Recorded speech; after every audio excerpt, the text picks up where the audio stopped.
Custo de vida, emprego e desemprego, cesta básica, tarifas públicas, salário mínimo. Agora, na Brasil Atual, a análise do DIEESE. Nós vamos conversar agora com o diretor técnico do DIEESE, Fausto Augusto Júnior. Bom dia, Fausto. Bom dia a todos. Fausto, os 4 grandes bancos do país tiveram lucro somado de 61 bilhões e 600 milhões de reais em 2020, o que representa uma queda de 24,4% em relação ao ano anterior. A redução dos ganhos é a maior desde o ano 2000, como mostra um levantamento divulgado na semana passada pela consultoria Economática. Que leitura a gente pode fazer a partir desses dados, Fausto? Bem, Glauco, era de se esperar que todos os setores sofressem, ou seja, o conjunto da economia caiu, a economia caiu bastante, provavelmente a gente vai ficar deve estar para sair os números, mas entre 4% e 5% de queda no PIB, e era razoável de imaginar que os bancos também tiverem queda no seu lucro. Isso é algo esperado. Na verdade, o que chama atenção é o contrário, né? Você num ano tão difícil, um ano tão complexo, e o sistema financeiro aí tem mais de 60 bilhões de lucros no ano em que boa parte da economia ficou paralisada. Acho que esse é o primeiro dado, assim, olhar como que o setor financeiro, apesar de tudo, ele ainda, de certo modo, vem conseguindo ter taxas de lucros bastante grandes. Quando a gente olha ali no detalhe dos lucros, Glauco, também chama atenção o fato de uma parte importante desses lucros, na verdade, uma parte significativa, né, de certo modo, a gente tem dito que os créditos tributários salvaram os lucros dos bancos esse ano da pandemia, ou seja, a possibilidade de reaver recursos oriundos de créditos que estavam ali na mão do Estado, etc. Tudo isso tem a ver muito com os bancos.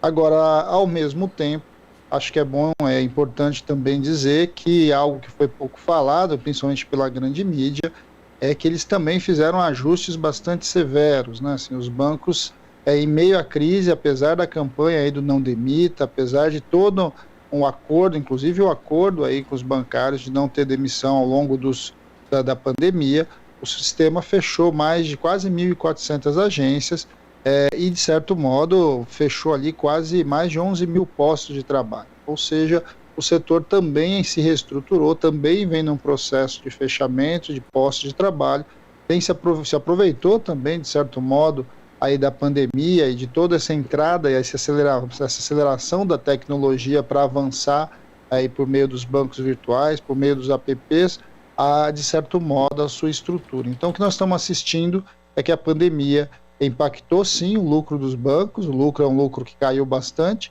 mas também isso significou uma alteração sensível da forma como a gente vai compreender o sistema financeiro daqui para frente, em especial da nossa relação de clientes. Ou seja, a tecnologia entrou, o número de agências vem diminuindo e, ao mesmo tempo, que a gente está vendo aí é a utilização aí do sistema, dos apps, enfim, da informática ali como uma opção.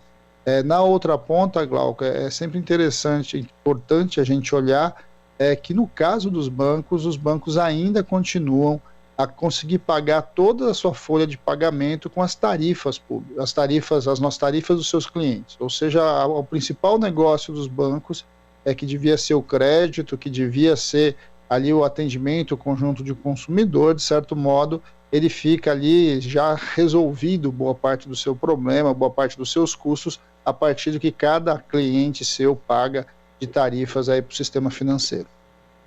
E interessante, Fausto, quando a gente verifica aqui, né, os motivos da queda do lucro dos bancos aqui, a gente vê que tem, apesar do Brasil ainda estar com uma situação de inadimplência controlada, os bancos gastaram com provisões para devedores duvidosos 78 bilhões de reais, que é um número 44% maior do que no ano anterior, o que acabou influenciando aí nesse resultado de queda dos lucros. Então, existe um dinheiro que não foi efetivamente perdido para os bancos e ainda existe uma desconfiança também dessas instituições em relação à própria recuperação econômica do Brasil, Fausto?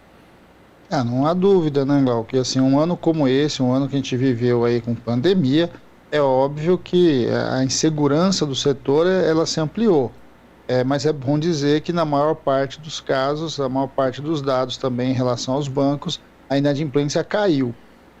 Acho que é para olhar um pouquinho como é que muitas vezes a economia ela se descola ali das previsões, né? Ou seja, a provisão inadimplência ela cresce porque é óbvio, né, o mercado ele fica estressado aí com a pandemia, muita insegurança em relação às posições, inclusive do atual governo, para onde as coisas caminham, e influencia a forma como você faz aí o provisionamento.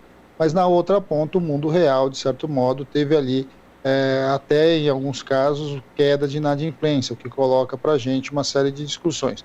De certo modo, o sistema financeiro no Brasil, ele é um sistema bastante seguro, o conjunto dos bancos vem há muito tempo com taxas bastante grandes de lucratividade. Se você olhar, inclusive, se perde carteira, né, se perde o valor de mercado dos bancos, mas se perde muito menos do que outros setores, ou seja, é um setor relativamente estável, com uma proteção bastante grande, mas ao mesmo tempo está passando por transformações. Eu acho que esse é um outro dado que a gente vai ter que assistir para os próximos anos, principalmente com a entrada aí das fintechs, os novos sistemas financeiros menores, os bancos virtuais, de alguma forma estão aí operando, aí, ampliando aí a sua participação no mercado.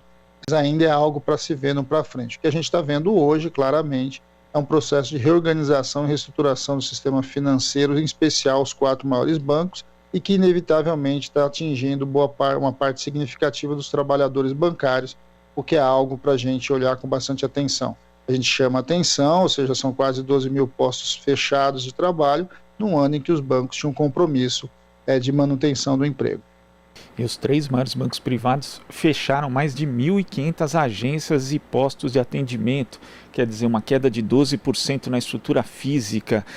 Você entende, Fausto, que assim como outros setores, principalmente do comércio, também existe aí uma tendência ao home office, a uma mudança que, na verdade, ocorre na estrutura do trabalho do sistema bancário, que veio para ficar e que não vai voltar ao que era antes?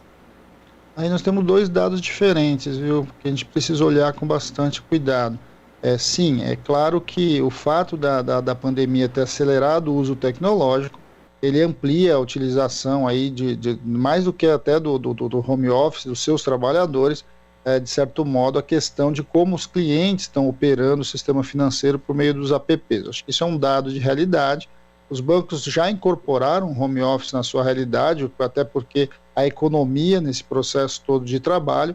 Agora, o que chama atenção e que é bastante preocupante, aí sim, em especial olhando para o Banco do Brasil, é como os bancos públicos vêm fechando agências e como regiões vêm ficando sem o serviço bancário. Ou seja, mais uma vez o que a gente começa a assistir é um processo de reconcentração das agências, em especial aí, vamos olhar aí a função que alguns bancos exerceram, principalmente o Banco do Brasil, em chegar onde ninguém chegava.